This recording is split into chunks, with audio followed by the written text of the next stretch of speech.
Olá, meus irmãos do Centro Espírita André Luiz. É sempre motivo de grande alegria estar novamente com vocês, de receber um convite dessa casa de amor e de caridade para que a gente possa falar da nossa abençoada doutrina e dos ensinamentos de nosso Senhor Jesus Cristo. Para essa singela exposição do dia de hoje, trazemos um tema que abrange o infinito e a simplicidade da vida. Nós vamos falar a respeito do nosso Pai que está nos céus. E para isso, escolhemos o capítulo 2 do livro A Gênese, que é uma das bases da codificação da doutrina espírita empreendida por Allan Kardec. No capítulo 2 dessa obra monumental, Kardec vai falar mais particularmente dos atributos da divindade, das provas da sua existência, da sua providência para com os homens e a sua atuação na imanência da criação. Por exemplo, Kardec, versando sobre a existência de Deus, nos diz, no livro A Gênese, lançando o olhar em torno de si sobre as obras da natureza, notando a providência, a sabedoria, a harmonia que presidem a essas obras, reconhece o observador não haver nenhuma que ultrapasse os limites da mais portentosa inteligência humana. E Kardec está nos dizendo é que se nós observarmos coisas simples, como o crescimento de uma flor, o voo do pássaro, as estações do ano, o movimento de rotação da Terra em torno do seu próprio eixo, o movimento de translação da Terra, evolucionando na órbita do grande astro do sistema, que é o nosso Sol, nós veremos que a inteligência humana, por mais que seja desenvolvida e extraordinária, ela é incapaz de empreender esses monumentos da arquitetura e da engenharia sideral. Então, olhando aquilo que não é obra do homem, o próprio homem humilde, contrito de coração, ele se curva de uma forma reverente e louvante diante da inteligência suprema e causa primária de todas as coisas. Porque se para escrever um simples livro, se para empreender cálculos simples de matemática, se para um médico adquirir conhecimento no ramo da fisiologia, da anatomia, das cirurgias, é preciso que o ser humano se debruce sobre os livros, aprimorando a sua inteligência, reconhecendo que do nada não pode vir absolutamente nada, que inteligência infinitamente maior, eternamente mais gloriosa, não será necessária para equilibrar os organismos fisiológicos, bioquímicos da natureza e dos mundos do universo infinito. Então, reconhecer a existência de Deus é uma prova de sabedoria, do bom uso da inteligência e, sobretudo, uma declaração de humildade diante da criação inteira. Por exemplo, meus amigos, se nós fôssemos observar algumas coisas que são fundamentais para que a vida no planeta Terra exista, imaginemos por um segundo e se o movimento de rotação da Terra fosse interrompido. E se a Terra parasse de realizar esse movimento e proporciona o surgimento dos dias e das noites, equilibrando o ciclo terrestre, propiciando o desenvolvimento da agricultura, por exemplo, porque sem os dias e sem as noites, os homens morreriam de fome.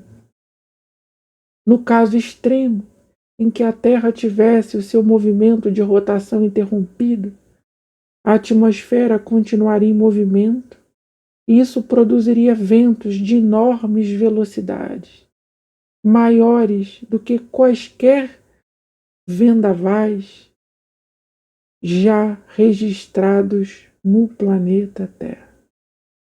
Se a Terra interrompesse por alguns segundos que fosse o seu movimento de rotação em torno do próprio eixo, uma das consequências seria a geração de ventos extraordinários. Uma força varreria o orbe, afetando decisivamente a vida planetária. Então, a minha existência, a tua existência, depende desse movimento. E quem criou esse movimento? E quem permite que ele aconteça harmonicamente há aproximadamente 4,5 bilhões de anos? É necessário que seja uma inteligência acima de todas as outras, porque na ausência da inteligência nós teríamos o caos. Não poderíamos falar de um cosmos, e como diz Kardec, um efeito inteligente necessariamente precisa ter uma causa inteligente.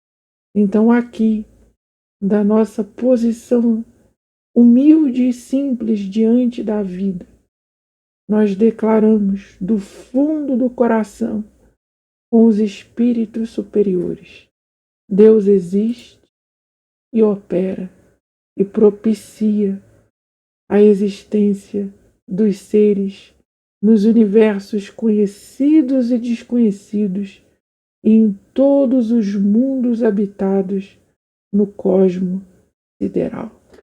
E aí, avançando, porque Kardec falou sobre a natureza divina. Olha o que nos escreveu o brilhante codificador. Deus é, pois, a inteligência suprema e soberana. É único, eterno, imutável, imaterial, onipotente, soberanamente justo e bom, infinito em todas as perfeições, e não poderia ser diverso disso. Tal eixo sobre o qual repousa o edifício universal, esse o farol cujos raios se estendem por sobre o universo inteiro, única luz capaz de guiar o homem na pesquisa da verdade. Olha o que Kardec nos diz, que os atributos da divindade, as qualidades de Deus, deveriam ser o parâmetro de todo o edifício universal. As ciências, a filosofia, a história, todos esses ramos do conhecimento humano, a educação, a pedagogia, deveriam levar em consideração os atributos da divindade. E por que isso é tão importante? E por que essa palavra de Kardec é tão moderna, mesmo tendo sido escrita no século XIX? Em que redundaria a compreensão dessas verdades para os seres humanos?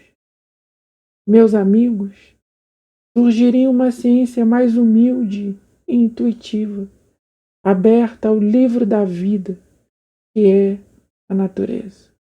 Quantos cientistas criam teorias nas suas cabeças e divulgam isso como verdade, sem consultarem o livro da vida, Porque o verdadeiro cientista, se ele pensa alguma coisa, e se isso que ele pensou é desmentido pela natureza, ele abre mão do que pensou e fica com a palavra da natureza. Porque é a natureza juíza suprema, é ela que dá o veredito, é ela que diz o que é e o que não é. Quando Albert Einstein revela ao mundo a teoria da relatividade geral, quando ele calcula a velocidade da luz, Albert Einstein não está criando absolutamente nada. Ele apenas está revelando aquilo que foi criado anteriormente. São princípios, são grandezas das leis naturais, criadas por Deus, nosso Pai. Uma ciência mais intuitiva, porque o homem utilizaria os aparatos tecnológicos, mas ele não ficaria refém dos poderes da matéria, e ele se utilizaria das faculdades, das forças psíquicas, das luzes anímicas acendidas no imo da sua própria alma, e através da intuição ele descortinaria os segredos da natureza.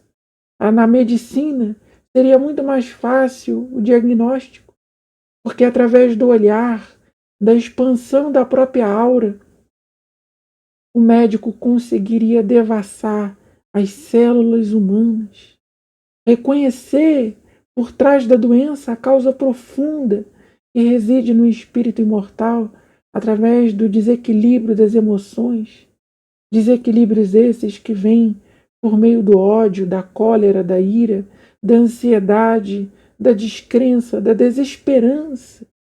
Então nós teríamos uma ciência mais digna, mais bela, diante do nosso Criador. Apareceria uma filosofia mais profunda e de linguagem mais simples, sem falsa inteligência.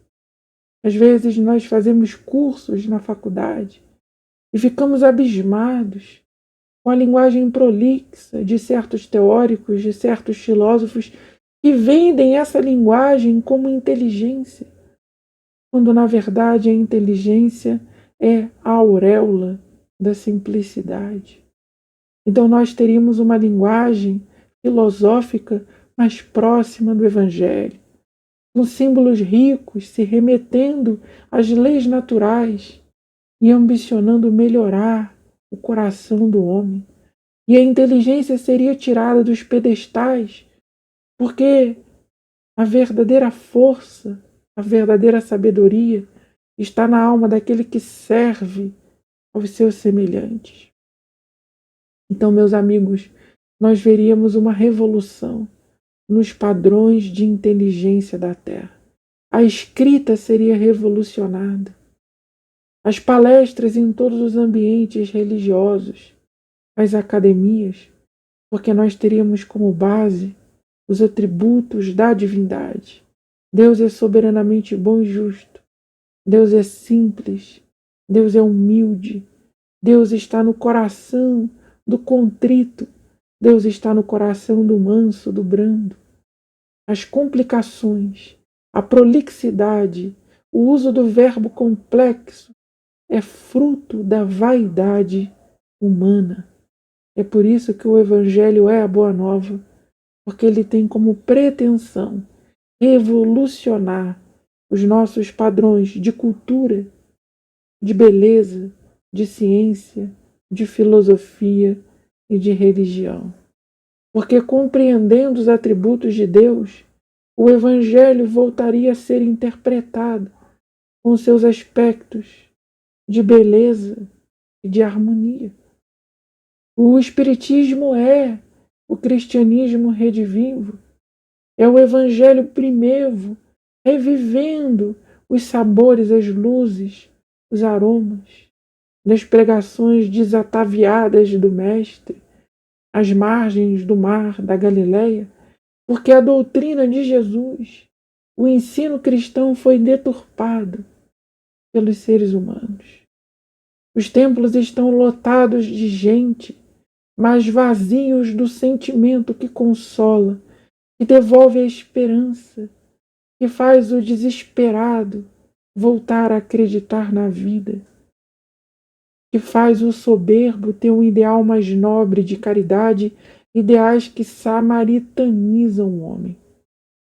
Então, um dos grandes serviços da doutrina espírita, ensinando aos homens os atributos de Deus, é devolver à humanidade a capacidade sensível, profunda, mística no sentido daquela luz que se acende no interior do mistério humano, para que o homem possa interpretar o Evangelho à maneira dos ensinamentos de nosso Senhor Jesus Cristo.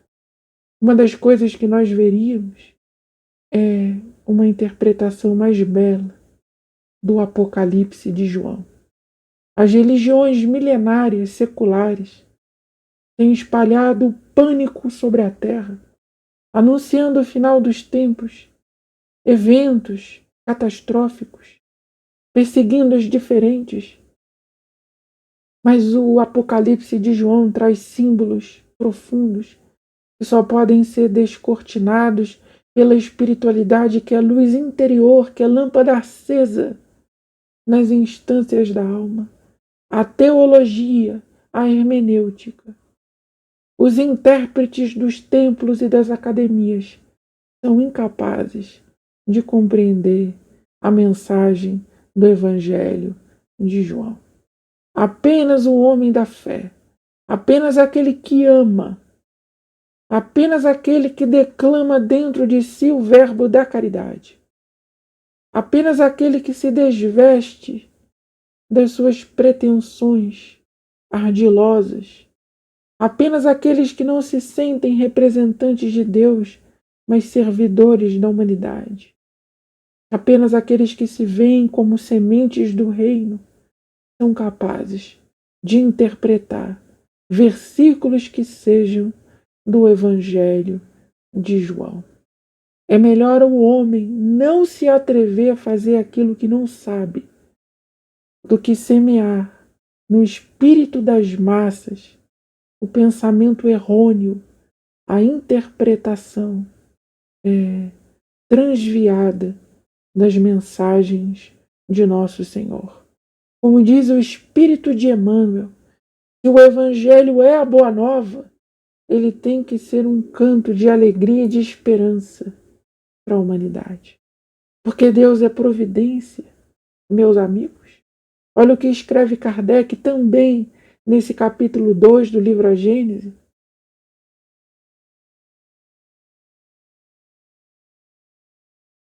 Quer o pensamento de Deus atue diretamente, é por intermédio de um fluido, para facilitarmos a compreensão à nossa inteligência. Figuremo-lo sob a forma concreta de um fluido inteligente, que enche o universo infinito e penetra todas as partes da criação. A natureza inteira mergulhada no fluido divino. Kardec está falando do fluido cósmico universal, a matéria primordial que dá origem a todos os elementos do mundo visível e do mundo invisível, os elementos da matéria densa e da matéria quintessenciada. Kardec diz que o fluido cósmico universal é a matéria-prima do pensamento de Deus. E André Luiz, fazendo um complemento extraordinário, à altura do espírito maravilhoso e das mensagens maravilhosas que ele ditou através de Chico Xavier. André Luiz nos diz, no primeiro capítulo do livro Evolução dos Mundos, o fluido cósmico é plasma divino, hausto do Criador e força nervosa do Todo Sábio. A matéria do universo provém da respiração de Deus. Nós estamos dentro da respiração de Deus e a força nervosa do Todo Sábio. Por quê? Porque se eu tocar uma pequena agulha no dedo de uma pessoa, no dedo mindinho do pé, imediatamente, se ela estiver em plena saúde, o seu sistema nervoso vai levar essa onda informacional que será registrada pelo cérebro. Isso significa que se o fluido cósmico universal é a força nervosa de Deus, tudo o que acontece na criação, Deus o sabe imediatamente. Porque tudo está conectado e ligado a Ele. Foi isso que os Espíritos puderam nos dizer, sem entrar em maiores detalhes, porque não seria da ordem da nossa compreensão. Mas, meus amigos, saber disso consola profundamente. Por quê que consola profundamente? Porque significa que Deus está preocupado e quer saber da minha dor de cabeça. Deus se importa com as minhas dores na terra. Deus se importa com o meu sono, com o meu trabalho, com meus estudos, com as minhas preces. Ele me ouve, Ele cuida de mim, Ele me atende. E para que eu saiba de todas essas coisas, eu preciso de conexão interior. Eu preciso ter sintonia com a divindade. E a única maneira de se andar em sintonia com Deus é o processo da revolução doce do Evangelho. É a iluminação do mundo interior. É a transformação do lodo em luzes estelares. É a depuração da pedra para que ela brilhe ao fulgor do sol como um diamante lapidado. É a transformação do ódio em amor, da mágoa em perdão, da usura em prodigalidade. É que o homem deixe de ser o velho Herodes e se transforme na viúva de Naim, na viúva do gasofilácio. É que ele abandone as pretensões religiosas de um Anás, de um Caifás, e seja como aquele centurião romano que disse a Jesus: olha, eu gostaria muito que você curasse o meu servo que se encontra doente, mas eu não sou digno que o Senhor entre na minha casa. E eu sei que se o Senhor deres uma ordem, o meu servo fica curado imediatamente.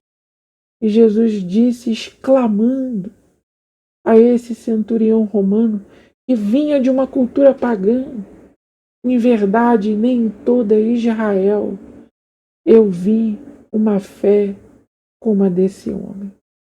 Nós estamos ligados a Deus. Nós só precisamos tomar consciência disso.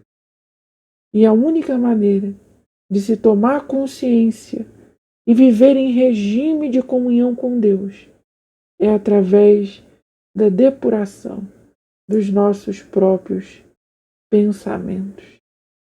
Porque, meus amigos, falando sobre Deus ainda no capítulo 2 de A Gênese, Kardec escreve: o espírito só se depura com o tempo, sendo as diversas encarnações o alambique em cujo fundo deixa de cada vez algumas impurezas.